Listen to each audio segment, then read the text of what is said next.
ఆహార ప్రియులందరికీ అమ్మ వంట స్వాగతం. నేను మీ భవాని. ఈరోజు మన వంటింట్లో అందుబాటులో ఉన్న వాటితోని సింపుల్‌గా పిల్లలకు, పెద్దవాళ్లకు తిన్న వెంటనే పొట్ట దండిగా అనిపించే ఒక మంచి వంటను చూపించబోతున్నాను.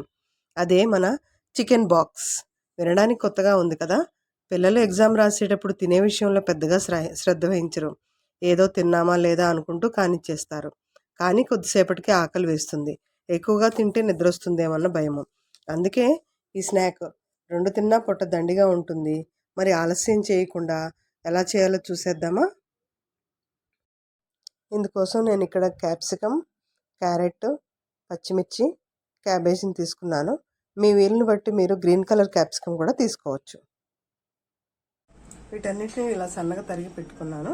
అలాగే ఒక కప్పు కొత్తిమీర, 2 పచ్చిమిరపకాయలు, అలాగే వెల్లుల్లిపాయలు ఒక 5, అల్లం ఒక చిన్న ముక్క, ఒక 10-15 క్యాష్యూ నట్స్.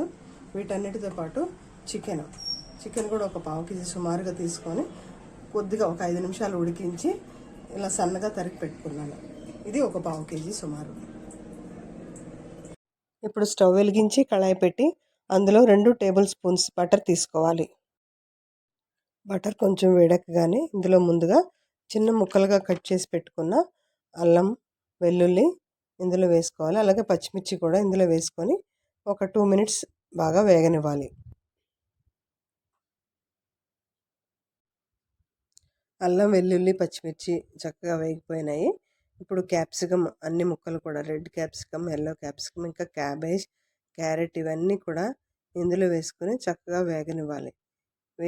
అంటే ఒక 2 మినిట్స్ వేగనిస్తే సరిపోతుంది.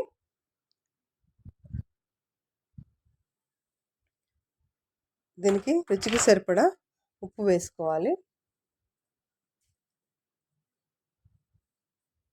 మీరు ఫస్ట్ టైం మన ఛానల్ని చూసేవారైతే కనుక ఛానల్ని సబ్స్క్రైబ్ చేసుకోవడం మర్చిపోకండి. అలాగే లైక్ చేయండి. ఇవన్నీ కొంచెం మగ్గిపోయినాయి. ఇప్పుడు మనం ముందుగా తరిగి పెట్టుకున్న అంటే ఉడికించి తరిగి పెట్టుకున్న చికెన్ అంతటిని కూడా ఇందులో వేసేసుకోవాలి. వేసేసుకొని ఒక 5 నిమిషాలు చక్కగా మగ్గనిస్తే సరిపోతుంది. మన క్యాప్సికమ్, చికెన్, క్యాబేజీ అన్నీ వేగిపోయినాయి. సన్నగా తరిగి పెట్టుకున్న కొత్తిమీర, అలాగే క్యాష్యూ నట్స్ ఉన్నాయి కదా, జీడిపప్పు కూడా ఇందులో వేసేసుకొని ఒకసారి కలుపుకుందాం. చికెన్ వేగిందో లేదో చూద్దాము. చక్కగా వేగిపోయింది. స్టవ్ ఆఫ్ చేద్దాం. ఈలోగా 2 కప్పుల మైదా పిండి తీసుకొని దాంట్లో ఒక ఫుల్ టేబుల్ స్పూన్ ఆయిల్ వేసుకొని రుచికి సరిపడినంత ఉప్పు వేసుకొని పూరీ పిండిలా కలుపుకుందాం. మన చికెన్ బాక్సులు చేసుకోవడానికి చపాతీ పిండిని చిన్న చిన్న ఉండలుగా చేసుకున్నాం కదా, దాన్ని ఇప్పుడు అంటే చపాతీలాగా పల్చగా ఒత్తుకోవాలి. మరీ పెద్దగా కాకుండా చిన్నగా ఒత్తుకోవాలి. చపాతీలు కానీ పూరీలు కానీ చేసేటప్పుడు ఎప్పుడు కూడాను పిండిని అంటే పూత పిండిని బియ్య పిండి తీసుకోవాలి. అప్పుడే నూనె మాడకుండా ఉంటుంది. చపాతీలు కూడా మృదువుగా ఉంటాయి అన్నమాట. ఇలా పల్చగా ఒత్తుకున్న తర్వాత మనం ముందుగా సిద్ధం చేసి పెట్టుకున్నాం కదా చికెన్, క్యాప్సికమ్ ఇంకా మిక్సర్ అంతా కూడాను, దాన్ని అంతటిని ఒక 2 టేబుల్ స్పూన్స్ వరకు ఇందులో వేసుకొని ఇలా ఫోల్డ్ చేసుకొని అంటే బాక్స్ టైప్లో ఫోల్డ్ చేసుకొని చక్కగా పక్కన పెట్టుకోవాలి. ఈ రకంగా మరొకసారి స్టవ్ వెలిగించి స్టవ్ మీద కళాయి పెట్టుకొని డీప్ ఫ్రైకి సరిపడా ఆయిల్ పోసి ఇలా మన చికెన్ బాక్సెస్ని ఒక్కొక్కటిగా వేస్తూ వేపుకోవాలి. అంటే 2 వైపులా మంచి బ్రౌన్ కలర్ వచ్చే వరకు వేపుకుంటే సరిపోతుంది.